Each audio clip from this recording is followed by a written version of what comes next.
Hey guys, a new video and another impressions video on Grim Fandango Remastered. I've been looking forward to this game for quite a while. It's one of those games I missed out on back when it came out in 1998, and it's an old school adventure game, a kind of game that's kind of come back in recent years with like the Telltale games. Although these new ones play quite a bit differently than these old school ones. Of course, old school adventure games are known for their absolutely ridiculous puzzles and yeah, Grim Fandango. This game's got some pretty ridiculous puzzles. But I'll get to that later.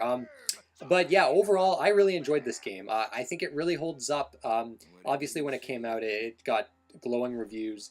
And this is by far one of the most unique games I've ever played. Back in 1998, this would have been like, it was probably unique back then, but I think it seems more unique now because I don't know, man. It's this game really shows how like unoriginal so many games are these days.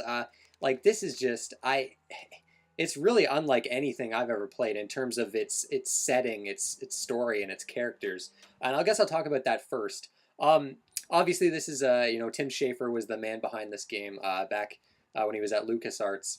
And this game, you play as Manny Caravella, who's like a travel agent for what they call the Land of the Dead. And this game takes inspiration from the Aztec belief of afterlife. So you've got the Land of the Living, and when people die in the Land of the Living, their souls travel to the Land of the Dead. And Manny's a travel agent where he has to sell them travel packages. So if that soul was pretty bad in life, he's gonna have to sell them like really cheap travel packages where they'll take like 4 years to get to the ninth underworld, which is this place the souls go after the Land of the Dead.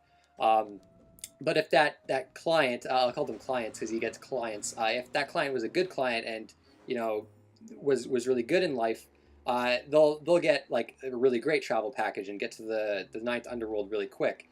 And you basically, the story starts basically with you finally, like Manny's been stuck here in the Land of the Dead working off a debt as this travel agent, and he needs good clients, but he can't get good clients. And he finally finds one, this this female client by the name of Meshe, and she kind of sends him spiraling in this film noir kind of adventure. And I don't want to say more than that, but the story is absolutely fantastic. Like I said before, it borrows elements from like the Aztec belief of afterlife. It's got this Mexican, a lot of Mexican influences, and then film noir influences, which this was my favorite part. Like it all combines together to create this really fascinating world, and it's set in 4 years, and after each year, a year passes.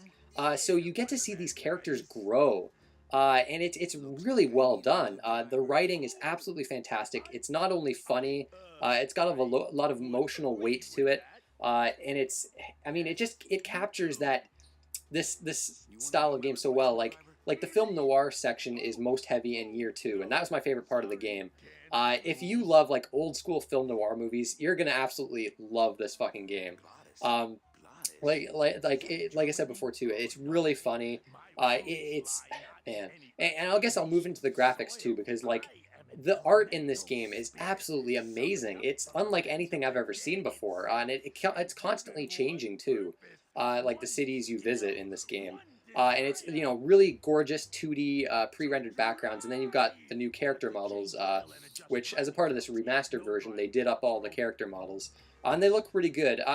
The game obviously shows its age in some spots. This isn't the best looking game. It's not going to compare to games we have nowadays, but I think the art direction in this game goes a long way, and it really makes this game shine from a presentation standpoint. And just the presentation in general of this game is fantastic. The music, you've got like swing music, jazz music, Mexican influenced music, some even really melodic music thrown in there too, and it's all absolutely amazing and lends itself so well to the style of this game. Like presentation wise, I can't stress enough how amazing this game is. And it was just a delight to go through this game and meet these fascinating characters. The main character, Manny Calavera, is one of my favorite protagonists now. He's absolutely awesome. So yeah, like presentation, this game is just absolutely amazing. Voice acting, there's a ton of voice acting. All of it is amazing, especially when you consider when this game came out. And back in 1998, voice acting was still pretty rare. And to have a game like this that has not only voice acting throughout the entire game, but extremely well done voice acting too, it's absolutely amazing. Um, so yeah, now, there are some things I don't like about this game, though. As much as I love the presentation and all the characters and the story, um, and as an adventure game, that's what it should do the best. But the gameplay is where I find myself kind of with complaints. Now, this is an old school adventure game. It's primarily solving puzzles. And when this game came out, there was no interface. This was like a new thing where you had no interface. You'd move Manny around, and there was actually tank controls that you could use. But there's also like camera relative controls, and the tank controls are back for this version. I don't know why anyone would want to use them. There's a trophy for using them, but I stayed away from those. But basically, when you're controlling Manny, his head will kind of tilt towards something of interest, and from there you can kind of press enter, I think, or whatever, and kind of like pick up an item or like look at a certain spot, and Manny will like comment on that. And you can to search through your items, Manny you go to an item screen, Manny opens his coat and kind of like goes through his items, and from there you can select an item, and then you can use that item to interact with different parts of the environment, and that's where you're solving puzzles.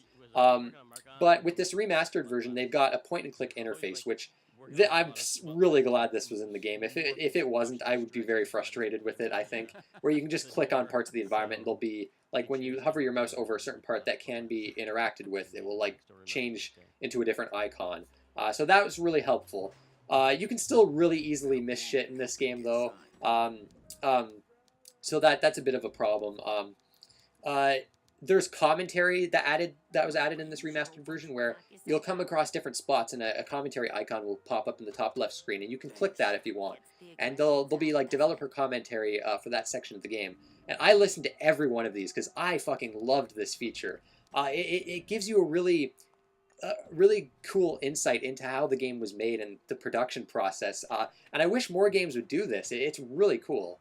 But other than that, there's really not too much added with this remastered version. There's no kind of hint system or anything like that.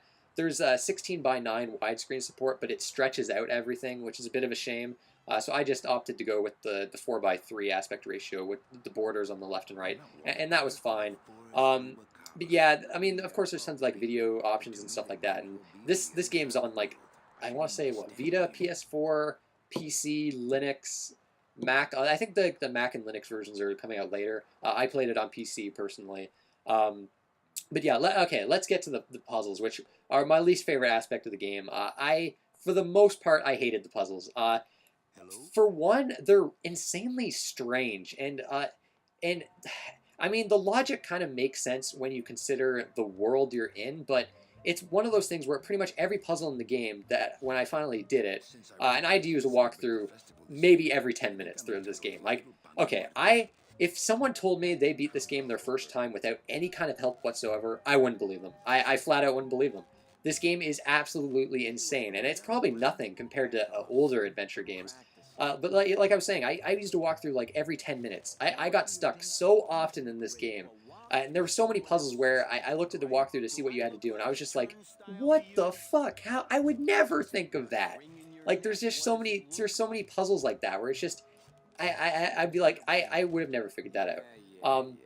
In terms of saving, I guess another problem is you have to save manually. There's no auto saving. So yeah, make sure you save a lot, because another complaint I have of the game, it's very buggy. It crashed maybe 5 times on me. Like, Manny would get stuck in different locations. There's graphical glitches, audio glitches. It's a bit unfortunate. And I think some people might get really pissed off. I've heard of people like losing progress, like game-breaking bugs, which that kind of sucks. Luckily, I didn't run into that. So if you're thinking about getting this game, I think I'd maybe wait for a patch first. I don't know. Maybe it's the PC version. I don't know. But yeah, it's a pretty buggy game, unfortunately. But the puzzles, yeah. This is the kind of thing I'm glad kind of is not around anymore. Like, these really obtuse puzzles. like some of them are kind of cool, some of them are pretty ingenious, but most of them I thought were just like annoying. And some of them, like some puzzles won't even, you're not able to even solve them until you do like another puzzle first. And I got stuck in a lot of those kind of situations, which is a bit of a shame. But you know, actually exploring these environments and interacting with stuff and getting the you know the witty comments from Manny, I loved all that. It's just as soon as you had to do like puzzle solving, it really, I don't know, it got on my nerves. Luckily though, there's tons of help online, and I used a website that was like a hint website where it gave you hints but didn't flat out tell you what to do. And even using those hints, there was a bunch of puzzles where I had to basically get the whole solution because I had no idea what I was doing or where I was supposed to be going. Yeah, it's a ridiculous game in terms of puzzles, and it wasn't really that kind of gameplay is just not for me. Luckily, the rest of the game is so good that it didn't matter too much. But it did make it so that I probably, well, I guess I know what to do a second time around, but I don't know. I would maybe play this game again. It's kind of a long game, too. It took me 16 hours, which, of course, a lot of that was wandering around aimlessly, not knowing what to do, but I think you could probably speedrun it pretty quick. But, I mean, on your first time through, if you haven't played it, you're probably going to take a while, so that's pretty cool, too. But, yeah, I mean, I think that's about it to talk about with this game. I'm gonna put up gameplay footage too, so you can see like what this game looks like and kind of get a feel for the style of game. Because I actually don't know too many people that have played this, but it is a game I've wanted to play for a while. But definitely highly recommended if you're into this sort of game, if you're just into something super unique and unlike anything else out there. But anyways, guys, I want to thank you for watching, and I'll see you next time.